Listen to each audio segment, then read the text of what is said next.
শরীফুল রাজ আর পরিমণির বিয়ে হয়েছিল 2021 সালে। 23-এ এসে এই দম্পতির ডিভোর্সও হয়ে গেছে।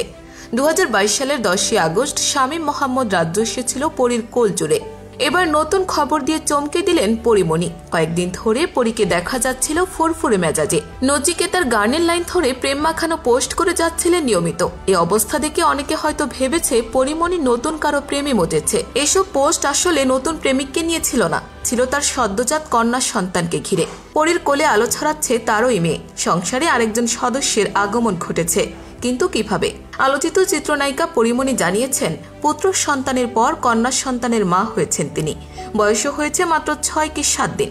মেয়েকে প্রিয়ম বলে সম্বোধন করছেন পরিমণি। বাড়িতে তাকে প্রিয়ম বলে ডাকা হলেও ভালো নাম রেখেছেন সাফিরা সুলতানা প্রিয়ম। এই মাসেরই 3 তারিখে জন্ম নিয়েছে প্রিয়ম। 9 তারিখে মেয়েকে নিয়ে বাসায় ফিরেছেন পরিমণি। নতুন সদস্যের আগমনে ছেলে রাজ্যও নাকি বেজায় খুশি। পরি জানান, ছেলে সারাক্ষণ তার বোনকে আদর করে যাচ্ছে, এতে আমি নিজেও খুশিতে আপ্লুত। সকলের আশীর্বাদ চাই, ছেলে ও মেয়েকে নিয়ে যেন ভালো থাকতে পারি, দুজনকে ভালো মানুষ হিসেবে গড়ে তুলতে পারি।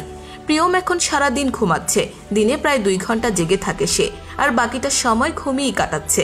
মেয়ের মা হয়েছেন এমন সংবাদ পরি সবার আগে জানিয়েছে ভারতীয় সংবাদ মাধ্যম আনন্দবাজারকে। সেখানে মা হওয়ার বিষয়ে বিস্তারিত লিখেছেন পরিমণি। একমাত্র ছেলের জন্য ঘরে বোন নিয়ে এসেছেন তিনি।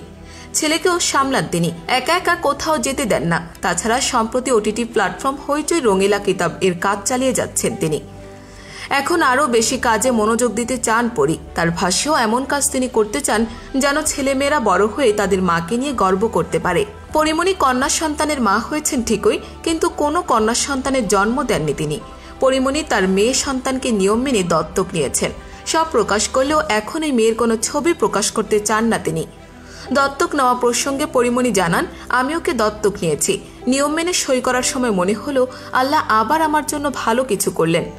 জীবনে কোনোদিন কিছু নিয়ম অনুযায়ী বা পরিকল্পনা করে করিনি আমি, সেজন্য আল্লাহ আমার জন্য যা যা চেয়েছেন তাই মাথা পেতে নিয়েছি। ও পরীর মতোই আমার কোলে চলে এলো। কোলে যখন নেই মনে হয় ও আমার ওরস থেকেই এসেছে। ওর ছবি এখন দিচ্ছি না, কেউ রাগ করবেন না। আর কিছুদিন যাক, তখন সবার সামনে আনবো। এক ছেলে এক মেয়ে, শুটিং সেটের ব্যস্ততা কাটিয়ে দুজনকে সামলাবেন কিভাবে? নায়িকার সোজাসাপটা জবাব, আপনারা শুধু দোয়া করুন, ঠিকই সব সামনে নিব। কয়েকদিন আগে শুটিং সেরে কলকাতা থেকে দেশে ফিরেছেন পরিমণি। কিছুদিন পর আবারও যাবেন, তবে এবার হয়তো মেয়েকে সঙ্গে করে নিয়ে যাওয়া হচ্ছে না পরীর। এখনও পাসপোর্ট হয়নি প্রিয়মের, তাই সব ঠিকঠাক হওয়া পর্যন্ত অপেক্ষা করছেন পরিমণি। তারপর মেয়েকেও কলকাতায় নিয়ে যাওয়ার পরিকল্পনা রয়েছে তার। হঠাৎই সন্তান দত্তক নেওয়ার ভাবনা কেন এলো বা কেনই বা নিলেন? এই প্রসঙ্গে পরিমণি জানিয়েছেন, আমার মন যা চায় তাই করি। কে কি বলল তা নিয়ে কোনোদিন মাথা ঘামাইনি। তাছাড়া বাবা ছাড়া সন্তান মানুষ করা যায় না, এটা কে বলেছে? কে বলেছে জন্ম দেওয়া বাবা মা ছাড়া সন্তান মানুষ হয় না? এই সব নিয়ম সমাজের তৈরি, আমরা মানুষেরাই এই রীতি বানিয়েছি। এই তো আর কয়েকদিনের মধ্যেই মাতৃদিবস নিয়ে হইচই হবে, কিন্তু সেখানেও তো পিতৃতন্ত্রের আদলে তৈরি করা মেয়েদের জয়গান। এই সব কিছু থেকে নিজেকে সরিয়ে নিয়ে নিজের কাজ আর সন্তানদের সাথে নিয়ে বাঁচবো আমি।